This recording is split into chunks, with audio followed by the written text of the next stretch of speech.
Alright, welcome back.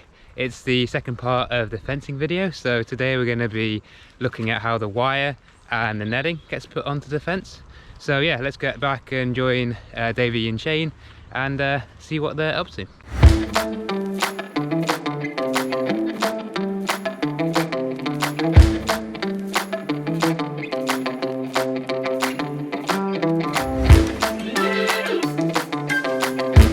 So you put the bottom, like the middle wire on, and then you put the netting on, do you? We'll pull this out, and then we'll take the top wire out and clip the top net. It's like just like a cutting rod. We'll Okay, yeah.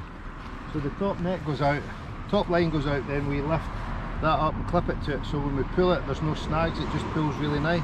Yeah. You get a nice tight draw. And for the bottom net, yes. you put the middle wire on first, yeah, and then the bottom net. Yeah. And then the top wire, and then that so net it's like as a well. wire and then the net below. Yeah. And you could you hang it like curtains. And the reason the reason you have an intermediate line wire is for the pressure, because that's the head pressure of a deer. Ah, right, so I see. It adds to the strength of it. Yeah, so it's yeah. almost three lines in the middle. Yeah. You've got the top line of the bottom net, the bottom line of the top net, and the middle line all together, the three of them. Yeah. And we bind them together. Yeah, yeah, I with noticed. a spiral tie. Yeah, which is like a pigtail. Okay. And they get bound together, and that makes it one net. Otherwise, yeah, you get a gap in between the nets. Gap. You can open it up like almost like a boxing ring. You would just open it up and step through it. So. Yeah. And then on top of that, where we put the rabbit net on, which will start from here, go down and finish around here, and then that gets clipped on, so that's more protection.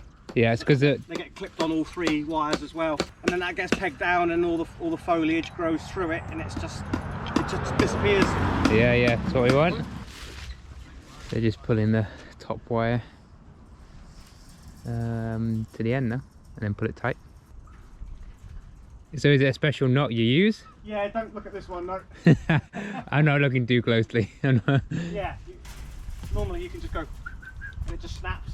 Right. But didn't leave myself enough of a tail there, so I have to cut it off.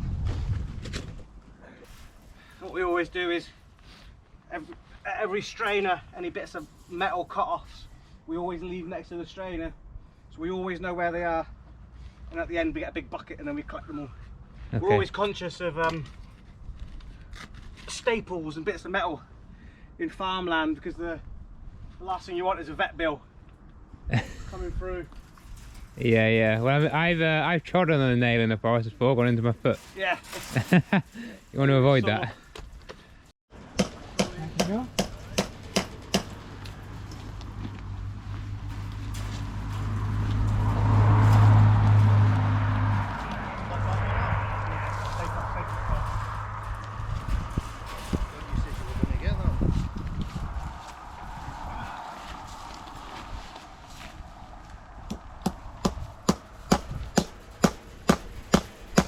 On a normal post, we'd hit those staples in about 3 hits, 3-4 hits.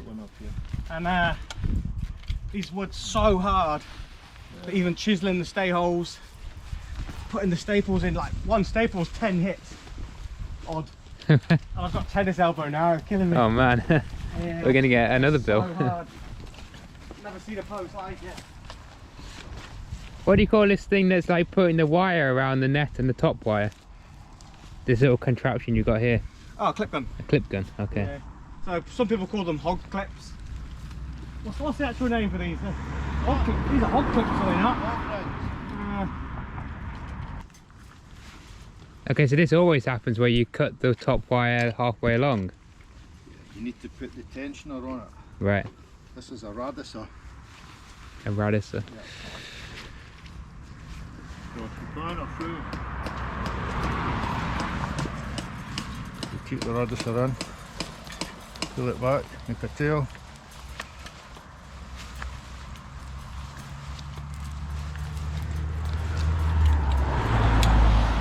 Okay, it just snaps off, yeah. Now if you feel that, there's no rough edge on it. Feel it? Yeah, perfect. Just through friction. And that's because of just pulling it like that, it snapped. Whereas if you cut it, it would be... Yeah, sharp edge on it.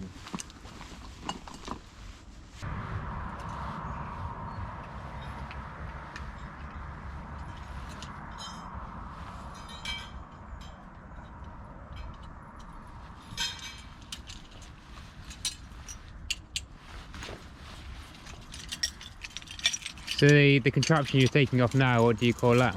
The monkey string. That is the monkey, right? Wire Okay. Wire string. So we wrap all of these on themselves and loop it back on itself. What a quick way to do it, a really fast way before we pull it, would be just to staple it. Like get the staple and ram it right in and hold it dead. But then fundamentally, when this gets pulled, there's so much tension that after time, you know, a year or two, a couple of years, the surface of the posts will start to crack, and then some of the staples can pop back out.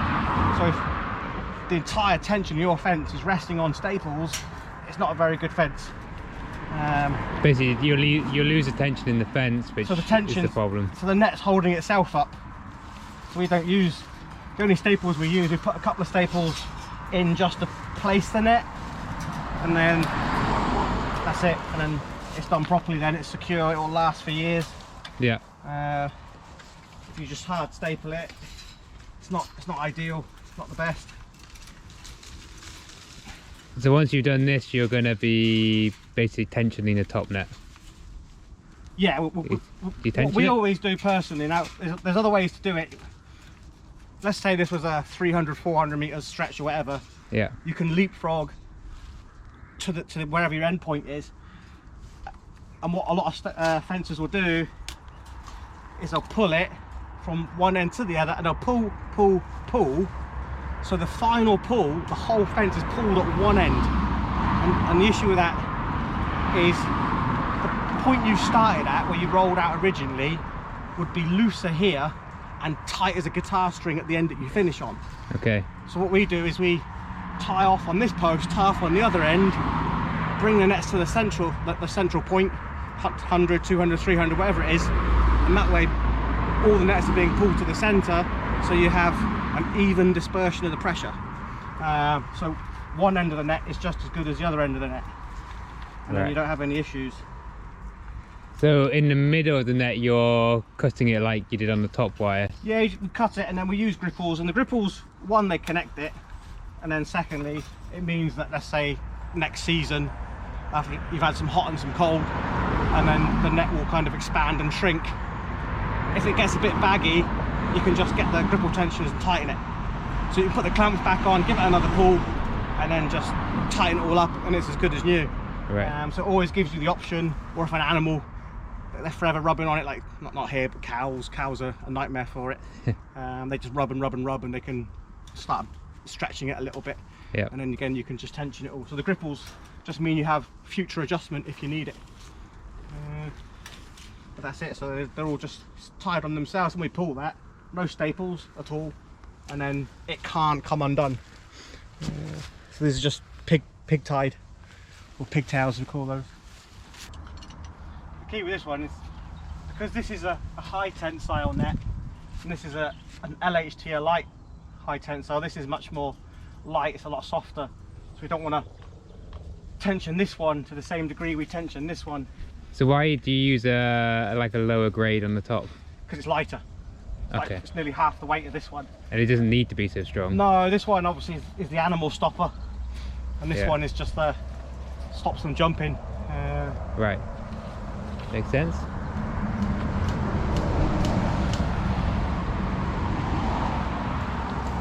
And the tension, you're just going by feel, you just know how tight it is. Only if you do it enough, you know how tight it is. But if we've got the walkie-talkies, and one of us will be at different ends, and Davey will go on the net, and he'll go, if he's pulling it, he'll radio me, and he's like, this is only a short straight, but when it's 300-400 meters and there's turns in it, we have to walk back and forward and check that when it goes around a post, that it's not sank, it's not high. When you're pulling it and you're not there, they'll catch on the staples. Right, yeah. It rips the stuff apart, so you have to, on the turns, you have to constantly go and check. So we use walkie-talkies. So the gripples are good. You can get like a little tiny, looks like the world's smallest Allen key, and you can release them if you need to. Yeah, when it's cold, the line goes really tight, you know, metal. Yeah. Then in the summertime it bags, it goes Okay. So if you ever come here in a blistering hot 4-month summer and you go, It'll be quite loose. don't tension it. Okay. Because in the winter time, Yeah. it'll go the opposite way. And then what will happen? It can break. No. If you over tensioned it, it would. Yes. Yeah, It yeah. would be at a shear point. Then it could. If it had a big bit of pressure on it, if there was a whole load of deer pushed on it or something, or Yeah. So if you tension it in the summer and then it gets really cold in the winter, it could break. it Yeah. can. It can. Well, what are the other problems if it's over tight in the winter?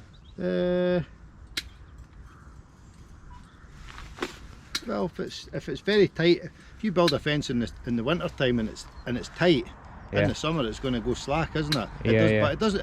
When I say it goes slack, see these little kinks in it. Yeah. These little kinks are for that, for the expansion and contraction.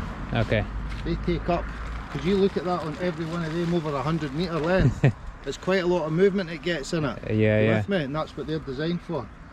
Okay. So when you Okay, so it's not just how it's been rolled, it's actually specifically. I Oh, mean, you there's can see it's all there's a lot regimented. of everything. There's a lot of thought went into it, Yeah. and it's for the longevity, really. I mean, this is tornado wire. This is the best stuff. Tornado Okay. wire's the best. Well, only the Tornadoes- best for offense. yeah, tornadoes. Well, there's the labels over there on, Yeah. on the nets. They're the best. They're amazing. So this is what you always generally use. Oh yeah, Yeah. 100% if we are, yeah. But then it's down to costings, because this is premium, and then you get other people that want budget. Yeah. Cheap Spanish stuff. Yeah. If you only want the fence to last 10 years or less. To be fair, the Spanish stuff's okay. This is really well galvanised. If you look at that stuff at your feet, the offcuts, I mean, you feel the quality in that. And you feel the difference from the LH. See, you lift up the high tensile, and you try and bend that with your fingers. You'll feel how strong. You want to it hold is. that? Yeah. Okay, yeah, I mean, it's You got feel a, that? whereas this is going to be a lot But less. that's light high tensile, so Yeah, I mean, you can tell it's... it doesn't need to be. The high tensile goes on the bottom for the pressure on the animals. Is it just to do with the size of the wire? This one's obviously thicker. Yes. There's nothing, there's Well, no the difference top, in the top and the bottom wire's always thicker. The intermediates are a little bit thinner, if you see. Oh, right. Yeah. I'm not sure I can even see that, Yeah, but you you can. can. There is. Plus, There's a difference in it. you can also tell them why they're different size squares. Why the top one's got big squares. Yeah, that's known as a lamb safe net. So lambs won't get through the very bottom of Oh, it. right, okay. I didn't You even with notice me? that. Yeah, Yeah. yeah. Okay, so it's not so important for us because we're putting rabbit netting on, I guess. So this is to let birds get through it. Yeah. Oh, right. Yeah. Don't want to trap them. Yeah. Yeah. Right, perfect. So just bang in the middle. Put it like that if you can. A little, Right, slight little angle. offset, yeah. Because if you put it straight, you get a perfect splice. But if you put it off to the side like that, it's better. Yep. Right.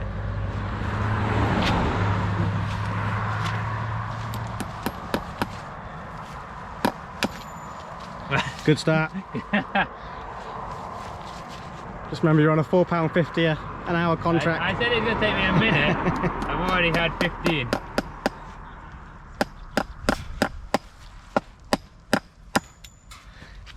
I've lost that one, haven't I? Oh, we'll find it. There you go. Have another one. Have a fresh one. We'll bill you for that staple. Wow, man, look at this.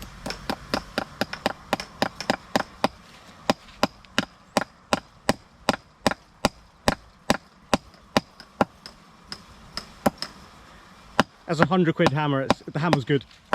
Oh no, it's just getting a good... I mean, it's just bending. Yeah, that'll do for that one. You've gone into a... We'll leave it at that. Okay, I got a hard bit. Yeah, you got a hard. All right, thanks. All right, and here it is. Up, ready to go. Not done quite yet. Right, okay, so now we're gonna have a look at the netting, the rabbit netting, and how that gets attached to the main netting. There's Big Davy, the handsome fencer, the most handsome fencer in Scotland, right there. Right. And his derriere.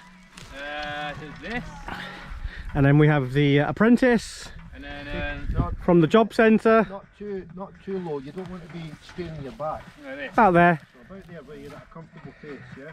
Yeah. So you want to gently lift it and pull it towards So today we've rolled out probably around 600, 650 metres of rabbit net all across the dike system that's here. So am I holding this? And obviously when you get up that way it's full of roots and nasty rocks and much nastiness. So the easy bit is for Chris. And try and lay it on the fence so that it's ready. Okay, yeah. Chris said that he could do this Alright. job. Well, we'll see, won't we? He said he could do our job dead easy and that. Yeah, if I was a bit stronger. So each one of these rolls, they're fairly heavy when you first start rolling them. They're 50 metres long each one. And we just roll them out. Normally one guy will clip the top behind and then the other guy will do the middles and bottoms, then the clipping. And then we'll come back afterwards and peg it all down to the ground. It's alright when the sun's out, isn't it? But it's only today the sun's out. It's raining the rest of the week. I'm getting a bit low here, aren't I? Yeah, just use, that's it, pick it up, use your muscles. That's it. And if you could go a little bit quicker, because we'd like to go home today, please. What do you mean? David's not keeping up. He's just doing the join.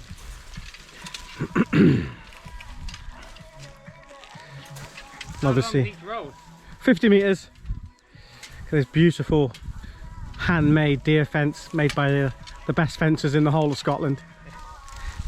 Probably the UK, probably the universe. But we don't like to brag. What have you been doing while I've been doing this? Oh dear. And this will be the last 2 nets for the day. And tomorrow we will be netting the track that runs down the main access side of the area here. So how many metres do you think you can do a day? Or how many rolls do you do? Depends on when we did the field section, we banged out the sort of like 700-800 in a day. And going through the woods we were only doing 500 a day because there's a lot to negotiate. And then today we've done about 650. Shoot that net behind you, you just grab that first and take it away, or move it to the side. I'll grab it. I'll let you pull that. Okay, so somehow I didn't actually film how the rabbit netting gets attached to the main netting that's already on. So I thought I'd come back and just show you that. So basically there's like a clip, like a clip gun, and that staples all the wires together, and they're at the top, in the middle, and also at the bottom down here. So that gets clipped onto the bottom wire, and there's also the bottom of the main net as well. So it's attached 3 or 4 times, and it's also pegged down into the ground to make sure it doesn't get lifted up and animals getting underneath that. So pretty straightforward, but yeah, obviously it takes the guys a while. All right, that's the fence is finished, all done. And yeah, thanks to Davey and to Shane for putting up the fence for us. Don't forget to subscribe if you're enjoying following along, and I'll catch you in the next video.